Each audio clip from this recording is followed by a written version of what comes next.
1996년 러시아의 한 작은 마을에서 태어난 보리스카는 정말 놀라운 아이였습니다. 태어날 때부터 그 어떤 고통을 느껴도 절대 울지 않았고요. 8개월 때부터는 옹알이 정도가 아니라 완벽한 문장으로 말을 할 줄 알았다고 합니다.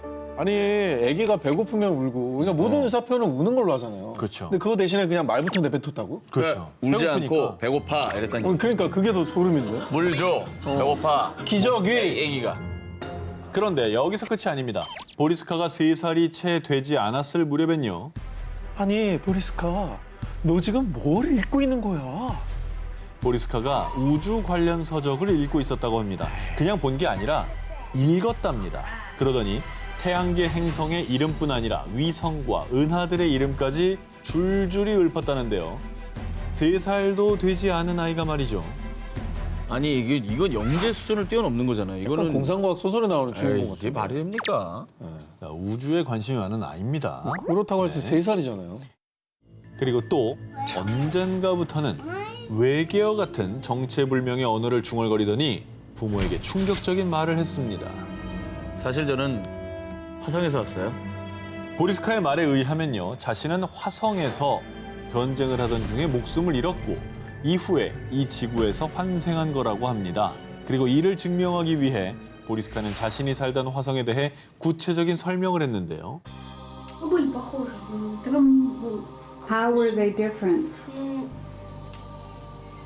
они были больше, выше, Да. сильнее. Did you use energy? Вы спали? Плазменные батареи, Plasma. ионовые батареи. 저걸 아이가 지어낸다는 거는 조금 믿기지가 않아요. 그러니까 이게 만약에 우리 나이가 했으면 당연히 뻥이죠. 우리 나이였으면 거의 뭐 주변에 사람이 많이 없겠죠. 듣지도 않았겠죠. 근데 이제 아이가 저에게 한다는 거는 보리스카는 지구에서 일어날 큰 사건들도 예언했는데요. 2008년 지구에 큰 재앙이 닥칠 거예요. 무려 6만 명 이상의 사망자를 낸 중국의 쓰촨성 대지진이 2008년 5월에 일어났었고요. 오 맞아. 난리 났잖아요 저 때. 진도가 엄청 셌죠. 맞아요. 그래서 일각에선 보리스카가 재앙을 예언했다라며 충격을 감추지 못했습니다. 그리고 보리스카는 2011년도에도 큰 재난이 발생할 거라고 예측했는데요. 2011년은 근처에 그 후쿠시마 그렇죠. 동일본 대지진. 네. 아시아 쪽을 많이 맞잖아요. 그렇습니다. 2011년에 규모 9.0의 동일본 대지진이 일본을 강타했고요. 지진을 많이 해요. 뉴질랜드를 비롯해 일명 불의골이라 불리는 환태평양 조선대에서 잇따라 대지진이 발생했었죠. 이 모든 걸 보리스카가 예언했고요. 일치했습니다. 이 화성소년 보리스카. 그런데 정말 미스터리한 건요. 네. 언젠가부터 보리스카가 흔적도 없이 자취를 감췄다는 겁니다. 그래? 그래서 이를 두고 사람들은 러시아 비밀 첩보 기관이 보리스카를 감금했다. 원래 고향인 화성으로 다시 돌아갔다라고 이 수많은 추측들을 쏟아내고 있는데요. 화성인에서 지구인으로 환생했다고 주장하고 자신의 지난 생까지 모두 기억하는 보리스카. 정말 환생한 걸까요? 그리고 지금 대체 어디 있는 걸까요? 어느 늦은 밤 수천 명의 승객을 태운 초호화 여객선이 빙하와 부딪히는 사고가 발생했습니다. 이 해상 사고로 대부분의 승객들이 차디찬 바다에서 목숨을 잃었는데요. 타이타닉 그거예요? 그거밖에 생각 안 나는데. 말씀드린 순간 그 사고가 떠오르시죠? 네네. 그런데 아니 또 있었어요? 들려드린 이야기는 미국의 소설가 모건 로버트슨이 1898년에 출간한 소설 타이탄호의 침몰 혹은 무용지물 속 이야기인데요.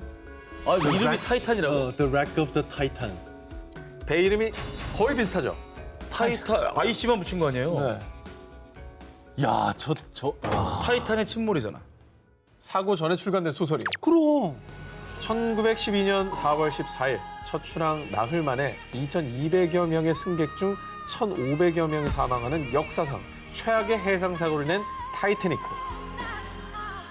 그런데 타이타닉호 사고 발생 14년 전인 1898년에 발표된 로버트슨의 소설이 마치 이 타이타닉호 사고를 예언한 듯한 내용으로 사람들 사이에서 큰 화제가 됐습니다. 야, 진짜 어마어마하네. 자, 그리고 당시 떠다니는 궁전, 백만장자의 스페셜 여객선이라고 불린 타이타닉호처럼요. 소설 속 타이탄호 역시 인간의 작품 중 가장 위대한 여객선으로 소개가 됐습니다. 두 배 모두 영국 국적의 배로요. 영국과 미국을 오가는 노선을 운행했는데요. 그리고 정말로 소름 끼치는 공통점. 뭐야? 4월의 늦은 밤 북대서양에서 과속으로 인해 빙산에 부딪혀 발생한 사고라는 점. 와. 아니 그러니까 사실 바다에서야 뭐 태풍을 만날 수도 있고 사고 원인이 뭐 배끼리 충돌할 수도 있고 여러 가지 고장이 날 원인이 수도 있는데 빙하를 푹 집은 거 아니에요? 사실 빙하 사고가 흔한 건 아닐걸요. 흔하진 전후선에서. 않죠. 그리고 그 큰 배가 그걸 못 본다는 것도 말이 안 되고요. 자, 소설 속의 예언은 이뿐만이 아닙니다. 더 큰 피해자를 낸 원인이 되었죠. 두 배 모두 2,000명 이상의 승객을 태웠지만 인원에 비해 턱없이 부족한 구명정 수 때문에 더 큰 피해를 냈다는 공통점도 있는데요. 책에도 이 내용이 나온다고? 그렇습니다. 와. 실제로 타이타닉호는 고작 20척의 구명정을 구비, 그리고 소설 속 타이타닉 역시 단 24척의 구명정을 구비한 걸로 쓰여져 있습니다. 구명정 수도 비슷하잖아요. 똑같네 거의. 4척 차이 나는 거 아니에요? 저 정도면 그냥 같다고 봐야죠. 자, 마치 타이타닉호 사고를 예언한 듯한 소설 속 내용에 놀란 사람들은 소설가 로버트슨이 사고를 예언한 것이라고 하기도 했는데요. 이에 소설가 로버트슨은 저의 해양 지식을 총동원해 쓴 것일 뿐입니다 라며 사람들의 의문을 일축시켰다고 합니다. 갔다 왔네 이 사람. 이 사람 미래를 갔다 온 거예요. 다 본 거야 이거. 모든 게 너무나 비슷하니까. 이름까지. 이름도 그렇고. 지난 3월 첫째 주 미국의 한 출판 관련 매체가 공개한 소설 부문 베스트셀러 3위에 다소 의외의 소설이 올랐는데요. 책을 읽은 이들의 댓글이 아주 의미심장합니다. 뭐죠? 2020년 이 소설을 읽으니 소름이 돋는다. 작가는 어떻게 알았을까? 자, 사람들이 경악을 금치 못하며 이 책을 예견서라고 불렀습니다. 뭐길래 그래요? 아까 그 타이탄만큼이나 무서운 소설이에요? 자, 책 구절을 먼저 읽어드리면요. 이것은 우한 외곽의 rDNA 연구소에서 개발됐기 때문에 우한 400이라고 부른다. 응? 느낌이 오십니까? 코로나 관련된 소설인가요? 자, 이 소설은요. 스티븐 킹과 함께 미국 스릴러의 양대 산맥으로 불리는 베스트셀러 작가 딘 쿤츠가 1981년에 발표한 The Eyes of Darkness, 어둠의 눈이라는 소설인데요. 와. 이 작품이 일명 2020년 예견서로 불린 이유. 우선 전 세계 수많은 나라와 지역 중에서도 하필 코로나19의 발원지로 알려진 중국 후베이성의 우한이라는 것이 정확하게 일치하고 있고요. 와 진짜 아니 우한이 진짜 중국을 대표하는 도시도 아니고. 나는 우한 요번에 처음 알았어. 우한이라는 데가 있는지. 그리고 소설 어둠의 눈은요. 중국 우한 외곽에 위치한 우한 바이러스 연구소에서 개발한 생화학 무기 우한 400 바이러스가 미 대륙을 공포로 몰아넣는다라는 설정을 하고 있는데요. 어우. 아니 뭐 2000년 초도 아니고 그러니까 뭐 사스나 메르스 경험했던 이후에 쓴 소설도 아니고 그래도 놀라운데 잘 안 알려진 도시를 발원지로 설정하는 소설을 썼다는 거 아닙니까? 그렇습니다.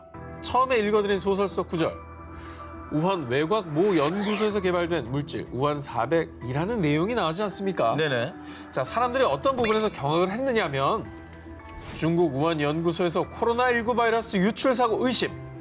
실제로 이런 기사가 다수 보도되는데요. 2017년 연구소 설립 당시 수많은 전문가와 언론 매체에서 바이러스 유출 가능성을 경고하기도 한 곳입니다. 실제로 미국 공화당의 한 상원 의원도 코로나19의 진원지가 중국 국립생물안전성 연구소일 수도 있다라고 주장하기도 했습니다. 그런 주장이 있는 거 아닙니까? 이건 뭐 물론 사실 명확히 밝혀진 건 아닙니다만 지금 나오고 있는 논란들과 이 소설 속에 나오는 내용이 굉장히 흡사해요. 굉장히. 너무 이상하다. 네. 내용도 닮았고 사실 뭐 중국의 지명과 연구소까지 언급했다는 것 자체가 소름입니다. 2016년 11월 8일 힐러리 클린턴을 꺾고 도널드 트럼프가 미국 대통령에 당선되자 이 작가들은 미래인이 분명하다.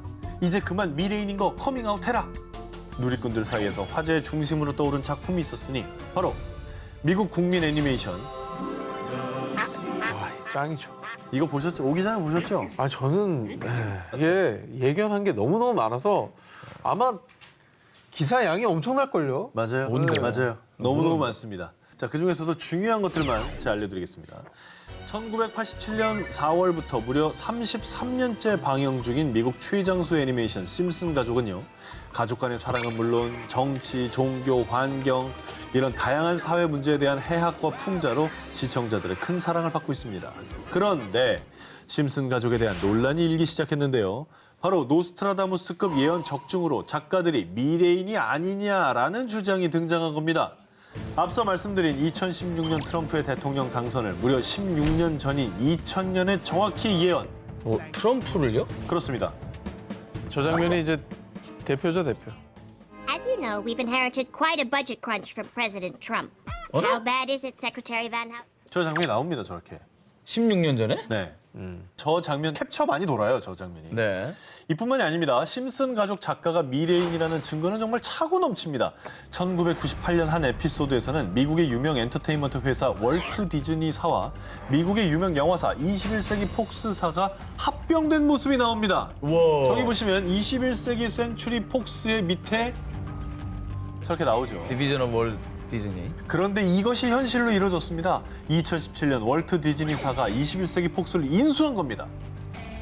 또 2012년 심슨 가족에서 미 슈퍼볼 하프타임 쇼에 레이디 가가가 하늘에서 내려오는 퍼포먼스를 보여주었었는데 근데 2017년에 정말로 슈퍼볼 하프타임 쇼에 오른 레이디 가가가 하늘에서 내려오는 화려한 퍼포먼스를 선보였습니다.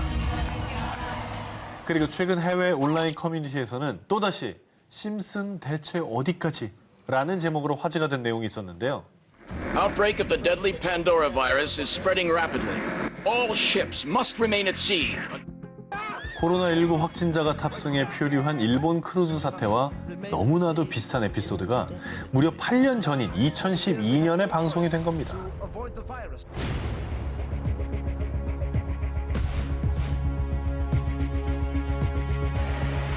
Unprecedented threat requires a world.